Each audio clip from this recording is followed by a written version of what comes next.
आदेश। जय महाकाल।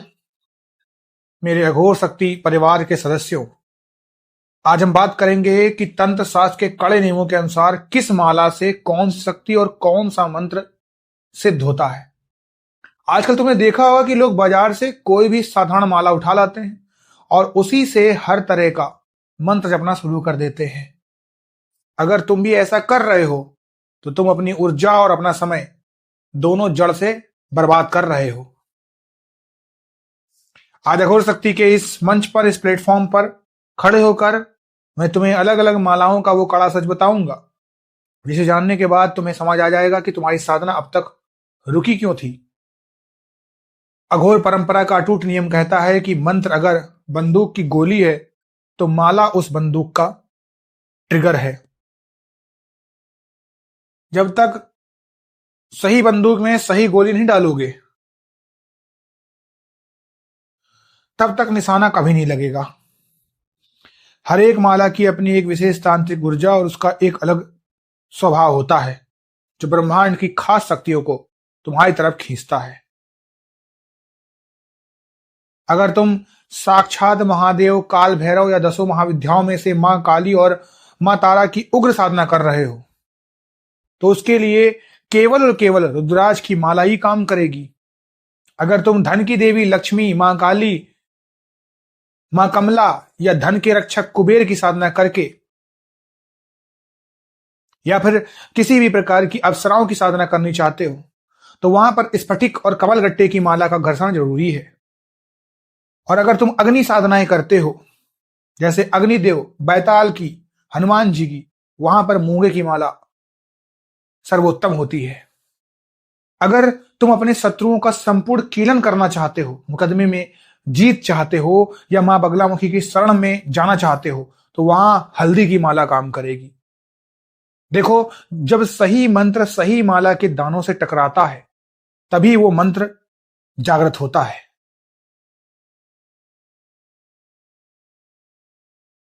अब यहां से बात को बहुत ध्यान से सुनना, क्योंकि असली बात अब आगे ही समझ आएगी।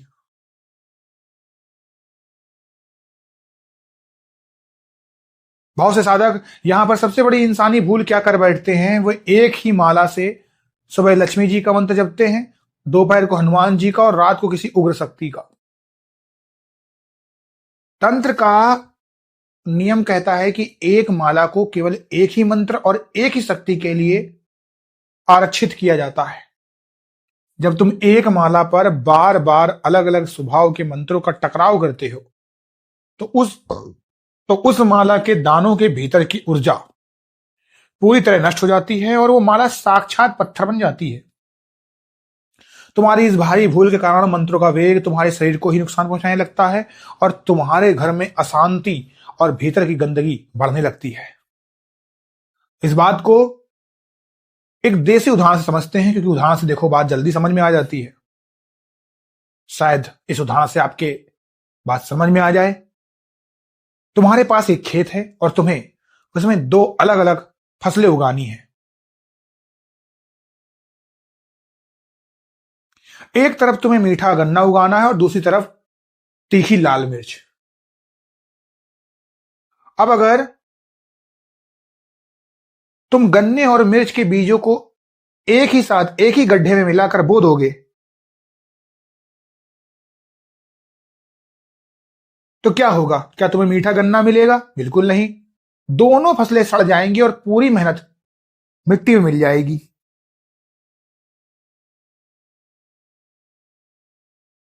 बस यही नियम तुम्हारी माला का भी है भाई। रुद्राज, कमलगट्टा और हल्दी, ये सब अलग अलग फसलें हैं। धन का मंत्र गन्ने के तरीके से मीठा है और शत्रु कीलन का मंत्र मिर्च के तरीके से तीखा है। अगर एक ही माला पर दोनों को मिलाओगे तो तुम्हारी माला और तुम्हारी साधना दोनों जड़ से नष्ट हो जाएंगी। हर शक्ति के लिए उसकी जागृत और प्राण प्रतिष्ठित माला का अलग होना ही तुम्हारी असली तैयारी है। देखो, आज जो संकेत बताया है उसका वास्तविक उपाय और अगला चरण सिद्ध उपाय प्लेलिस्ट में है।